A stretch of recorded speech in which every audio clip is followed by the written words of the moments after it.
আমাদের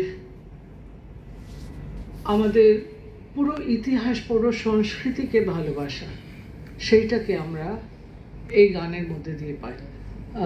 আপনারা সামনে চলে আসুন। আমি এমনি সবাই ছিলেন, আমি একটু গল্প জুড়ে দিয়েছিলাম। বীণাদি আসছেন, সম্ভবত মিনুদি, না মিনাদি, আসুন, হ্যাঁ আসুন এখানে।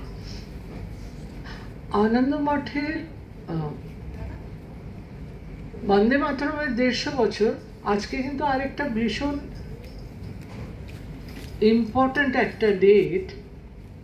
আনন্দ মঠে আপনারা যাকে দেখবেন প্রদীপ কুমার। আমরা ইংরেজি মতে কেউ গত হওয়ার পরে মিস্টার বা শ্রী সাধারণত লাগাই না, তাই আমরা শ্রী বা মিস্টার আমিও ত্যাগ করে বলছি, কারণ তারা সর্বজনের, সর্বকালের, আমাদের সকলের। প্রদীপ কুমার অভিনেতা। প্রদীপ কুমারের পরবর্তী জীবনের ছবি হয়তো আপনারা কেউ কেউ দেখেছেন, না দেখে থাকলেও গানগুলো আপনারা শুনেছেন। হিন্দি ছবিতে সবাই একটা সময় যে কোনো সিনেমাতে প্রিন্স, একটা রাজ পরিবারের একজন ব্যক্তির চেহারা মনে করলেই প্রদীপ কুমারের চেহারাটা ভাবতেন।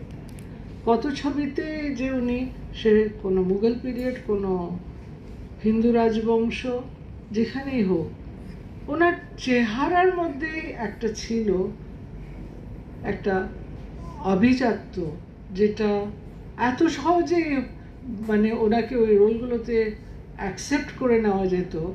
লোকে ভাবতেও হতো না, মানে কাস্টিং ডিরেক্টরকে ভাবতে হতো না, বা অডিয়েন্সকেও চিন্তা করতে হতো না যে ইনি ক্যারেক্টারটা প্লে করছেন। আমাদের সঙ্গেও আছেন এখানে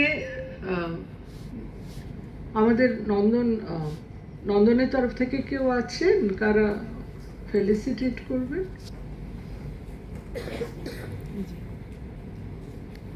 আমি কেউ আসবার আগেই আমি গল্প আরম্ভ করে দিয়েছিলাম 150 years অফ বন্দে মাতরম।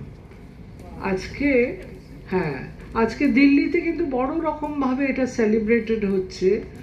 আমরা তো 75 years অফ ইন্ডিপেন্ডেন্স দেশে সেলিব্রেটেড হয়েছে 2 বছর আগে, কিন্তু 150 years আমি একটু আগে বলছিলাম, তখন পৌঁছাননি, যে 150 years অফ ইন্ডিয়ান ইন্ডিপেন্ডেন্স এর এত আগে থেকে যে বন্দে মাতরমের যে কি যে ইম্পর্টেন্স আমি কিন্তু জানলাম এই ওকেশনে। এবং আমি কলকাতা ফেস্টিভ্যালকে থ্যাংক ইউ বলছিলাম, থ্যাংক ইউ আপনাদেরকে আমরা সঙ্গে পাচ্ছি বলে, কারণ প্রদীপ কুমার এই শহর থেকে, এই ভূমি থেকে উঠেছেন, সকলের প্রিয় অভিনেতা হয়েছেন, বম্বেতে গিয়ে পুরো দেশের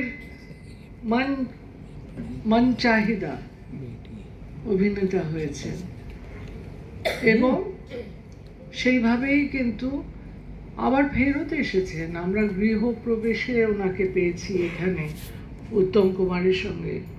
মানে এই রকম জায়গা থেকে আবার বাংলায় ফিরে আসা, তাকে আমাদের সত্যি আমরা ধন্যবাদ আমাদের বাংলা সিনেমার তরফ থেকে। ওনারা আছেন, ওনারা বাদবাকি আরও কথা কিছু বলবেন, সেজন্য আমি আর সময় নেব না।